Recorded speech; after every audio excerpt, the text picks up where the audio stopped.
वैसे तो मार्केट के दो ही कलर होते हैं, एक वाइट और एक ब्लैक, लेकिन शेयर मार्केट एक कलरफुल मार्केट है। कलरफुल मार्केट क्यों है? क्योंकि इसमें white, black, blue, red, green और इनफैक्ट ग्रे ऐसे कलर्स भी होते हैं।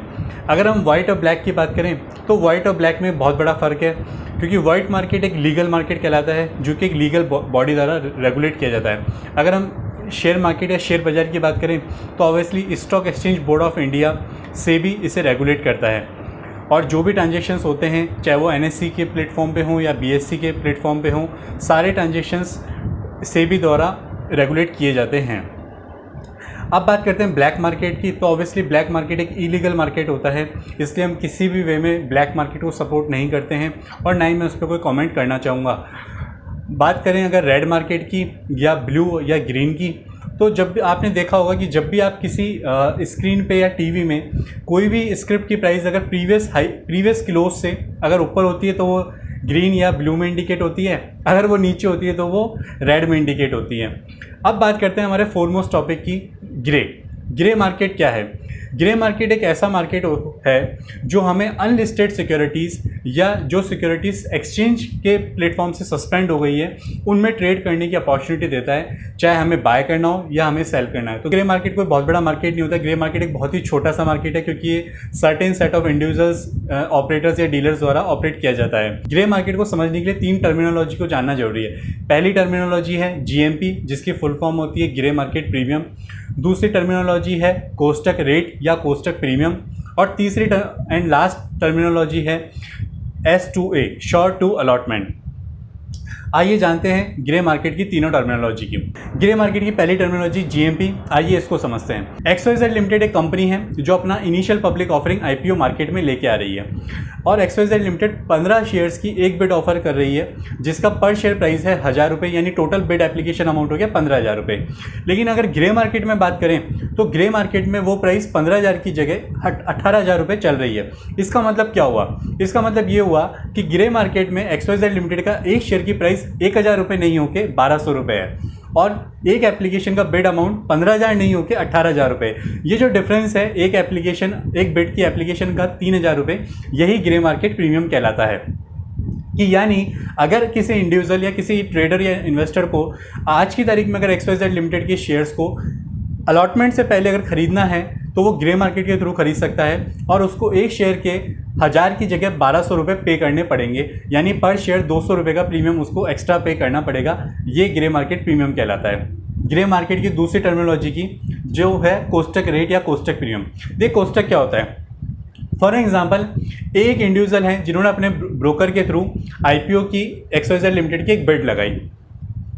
अब ये रिस्क नहीं लेना चाहते कि मुझे अलॉटमेंट आए चाहे नहीं आए, मैं तो अलॉटमेंट से पहले ही मेरी एप्लीकेशन को बेच देना चाहता हूँ और एक फिक्स प्रॉफिट मुझे मिल जाए। तो उन्होंने किसी भी ग्रे मार्केट ऑपरेटर से पूछा कि XYZ लिमिटेड का कोस्टक क्या चल रहा है।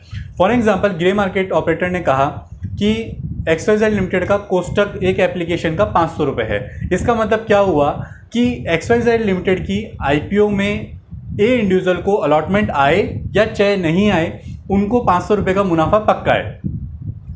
यही कोस्टक कहलाता है, यानी कि अलॉटमेंट से पहले ही आप अपनी एप्लीकेशन को बेच देते हो, ये कोस्टक कहलाता है, और जिस प्रीमियम पे बेचते हो वो कोस्टक रेट या कोस्टक प्रीमियम कहलाता है। ये है दूसरी टर्मिनोलॉजी। अब बात करते हैं तीसरी और आखिरी टर्मिनोलॉजी जो है S2A, शॉर्ट टू अलॉटमेंट। देखिए S2A और कोस्टक के अंदर बहुत ही छोटा सा फर्क है। कोस्टक के अंदर चाहे अलॉटमेंट आया चाहे नहीं आया, एक फिक्स प्रीमियम पे हमने उस अपनी एप्लीकेशन को बेच दिया।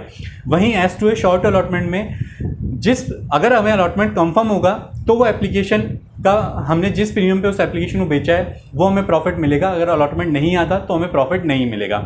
और यही कारण है कि कोस्टक का और S2A का प्रीमियम में हमेशा फ़र्क रहेगा, क्योंकि वहाँ पे ग्रे मार्केट में जो बायर है वो एक रिस्क ले रहा है क्योंकि उसको नहीं पता कि अलॉटमेंट आएगा या नहीं आएगा, तब भी वो रिस्क ले रहा है एप्लीकेशन को ख़रीदने की।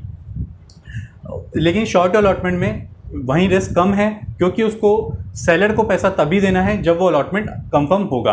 अब हम बात करते हैं ग्रे मार्केट के एडवांटेजेस की। एडवांटेजेस के साथ में हम ऑब्वियसली डिसएडवांटेजेस भी जानेंगे, क्योंकि एडवांटेजेस के साथ में डिसएडवांटेजेस जाना ज़्यादा ज़रूरी है, ताकि हमें पता रहे कि जब भी हम ग्रे मार्केट में काम कर रहे हैं तो हमारी रिस्क क्या हो सकती है। सबसे पहले स्टार्ट करते हैं एडवांटेजेस के साथ में। देखिए, सबसे पहला एडवांटेजेस ग्रे मार्केट का ये है कि ग्रे मार्केट हमें एक अपॉर्चुनिटी दे रहा है किसी भी शेयर्स के अलॉट होने से पहले या IPO आने से पहले उसको खरीदने या बेचने की, क्योंकि ग्रे मार्केट में शॉर्ट सेल अलाउ होती है, तो हम किसी भी अनलिस्टेड शेयर को बाय या सेल ग्रे मार्केट के थ्रू कर सकते हैं। दूसरा सबसे बड़ा फ़ायदा है कि कभी कभी कोई अच्छी कंपनी का अगर IPO आता है, हमें ये कंफर्म नहीं होता, हम सुनिश्चित नहीं कर सकते कि ये अलॉटमेंट हमें आएगा या नहीं आएगा, लेकिन हम चाहते हैं कि शेयर्स को हम बाय करें, तो हम अलॉटमेंट से पहले भी उस शेयर को ग्रे मार्केट के थ्रू खरीद सकते हैं। ये हमारे लिए बहुत बड़ी अपॉर्चुनिटी है। ये तो हुई एडवांटेजेस की। अब बात करते हैं ग्रे मार्केट के डिसएडवांटेजेस की। ग्रे मार्केट का सबसे पहला डिसएडवांटेज है ये है कि ग्रे मार्केट एक अनऑफिशियल मार्केट है। अनऑफिशियल मार्केट क्यों है? क्योंकि ये सर्टेन सेट ऑफ इंडिविजुअल्स या डीलर्स या ऑपरेटर्स द्वारा मैनेज किया जाता है। कोई भी लीगल या रेगुलेटरी बॉडी नहीं है जो इसको कंट्रोल करती है। दूसरा ग्रे मार्केट का डिसएडवांटेज ये है कि ग्रे मार्केट में जो भी ट्रांजेक्शन्स होते हैं वो कैश के थ्रू होते हैं, कोई भी ट्रांजेक्शन बैंक के थ्रू नहीं होता है। तीसरा डिसएडवांटेज ये है कि ग्रे मार्केट में जब भी कोई पार्टी अगर डिफ़ॉल्ट कर देती है तो आप कोई भी लीगल एक्शन उस पर नहीं ले सकते हैं, क्योंकि कोई भी लीगल बॉडी नहीं है या कोई ये ऐसा लीगल ट्रांजेक्शन नहीं माना जाता है जिसकी आप कंप्लेंट किसी अथॉरिटी को कर सकें। चौथा ग्रे मार्केट का डिसएडवांटेज ये है कि ग्रे मार्केट में कभी कभी प्राइस को मैनिपुलेट किया जाता है। डिमांड या सप्लाई के पीछे किसी भी शेयर की प्राइस बढ़ती या घटती है, तो ग्रे मार्केट में अगर किसी पर्टिकुलर कंपनी की प्राइस को बढ़ाना है तो वो उस शेयर की डिमांड बढ़ा देते हैं और डिमांड बढ़ने से उस शेयर की प्राइस बढ़ जाती है। इस तरह से प्राइजेस को मैनिपुलेट ट्रेड ऑपरेटर्स या डीलर्स द्वारा ग्रे मार्केट में किया जाता है। ये थे ग्रे मार्केट के एडवांटेजेस, डिसएडवांटेजेस, ग्रे मार्केट की टर्मिनोलॉजी और ग्रे मार्केट होता क्या है। ग्रे मार्केट के बारे में अगर आपको और भी कुछ जानना है तो आप हमें हमारे कमेंट सेक्शन में कमेंट कर सकते हैं। हम आपके कमेंट का स्वागत करते हैं। जब भी आप ग्रे मार्केट में कोई भी ट्रेड करें तो सभी तरह के प्रॉज एंड कॉन्स, एडवांटेजेस और डिसएडवांटेजेस को ध्यान में रख के ट्रेड करें। हैप्पी ट्रेडिंग और हैप्पी इन्वेस्टिंग। Thank you.